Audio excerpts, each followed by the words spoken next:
Bagaimana tanggapan Ibu sebetulnya terkait dengan negara tetangga ya Bu, yang kalau dilihat memang protes ini terkait dengan polusi udara atau asap yang diimpor dari Indonesia. Benarkah asap kita ini betul-betul sampai ke tetangga Bu Laksmi? Ya, jadi ini yang dibicarakan adalah bagaimana sebaran asap gitu ya, kabut asap lintas batas. Jadi kejadian, kalau kita bicara apakah terjadi lintas batas atau kabut asap lintas batas, maka kita mendasarkan kepada kembali lagi data-data pemantauan yang dilakukan terus-menerus. Ada 2 sumber data pemantauan yang kita gunakan sebagai dasar untuk melihat apakah benar ada kejadian kabut asap lintas batas atau tidak. Yang pertama adalah data dari ASMC, yaitu the ASEAN Specialized Meteorological Center yang berpusat di Singapura. Dan yang kedua adalah sumber data dari ini kantornya Bu Korita di BMKG dengan Himawari. Berdasarkan kedua sumber data tersebut yang terus-menerus melakukan pemantauan dari waktu ke waktu, tidak hanya pada saat ini kejadian kebakaran hutan dan lahan, tapi ini memang pemantauan yang terus-menerus. Sampai saat ini tidak terdeteksi, belum terdeteksi adanya kejadian kabut asap lintas batas. Memang terindikasi ada apa, pengelompokan atau pengumpulan kabut asap-asap di wilayah-wilayah yang terbakar, terutama Sumatera Selatan, Kalimantan Tengah, Kalimantan Selatan.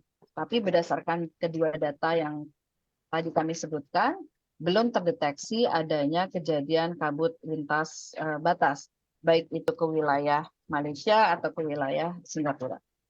Baik Bu Laksmi, namun jika kemudian nanti benar-benar ada kabut lintas batas ya Bu, sebetulnya langkah-langkah apa saja yang perlu disiapkan oleh pemerintah? Artinya langkah-langkah antisipatif apa Ibu? Sebetulnya di ASEAN kita sudah punya kerangka kerja, jadi ada ASEAN Agreement on Transboundary Haze Pollution, di mana di dalamnya ada langkah-langkah kalau terjadi kejadian seperti itu, maka harus dilakukan yang pertama adalah National Emergency Response di tingkat nasional.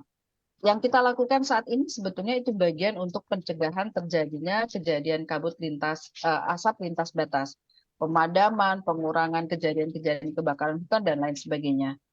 Di dalam agreement tersebut juga kalau misalnya nanti pada tahap berikutnya apabila itu sudah menjadi concern untuk regional, itu akan ada yang disebut joint emergency responses, di mana satu negara bisa menawarkan bantuannya ke negara lain, dan apabila negara yang ditawarkan ini kemudian menerima dan memang masih membutuhkan tambahan effort, maka bisa dilakukan kerjasama. Tapi kembali lagi pada saat ini, karena memang belum terdeteksi adanya kejadian kabut asap lintas batas, maka mekanisme itu belum kita lakukan. Terkait dengan beberapa hutan yang terbakar pada kemarau yang panjang ini. Dan kemungkinan akan hujan ini turun ya Bu di bulan November dan juga di bulan Desember. Menurut Ibu recovery-nya akan seperti apa kalau dari pantauan dari KLHK sendiri? Ya, ya sebetulnya kalau untuk bicara recovery atau merestorasi kembali apa yang terbakar itu tergantung dari jenis lahannya ya.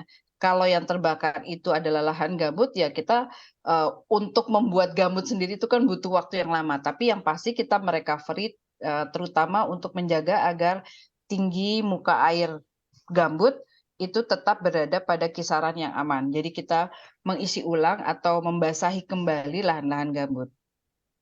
Untuk yang di tanah-tanah mineral, tentu saja kalau yang terbakar itu adalah savana, itu dia akan lebih cepat untuk recovery. Karena secara alami dia akan tumbuh lebih cepat kalau yang terbakar adalah padang rumput atau savana.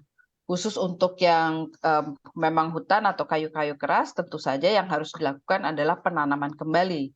Kita melakukan penanaman kembali, baik oleh perusahaan di mana lokasi kebakaran hutan itu terjadi, atau upaya bersama antara masyarakat, pemerintah daerah.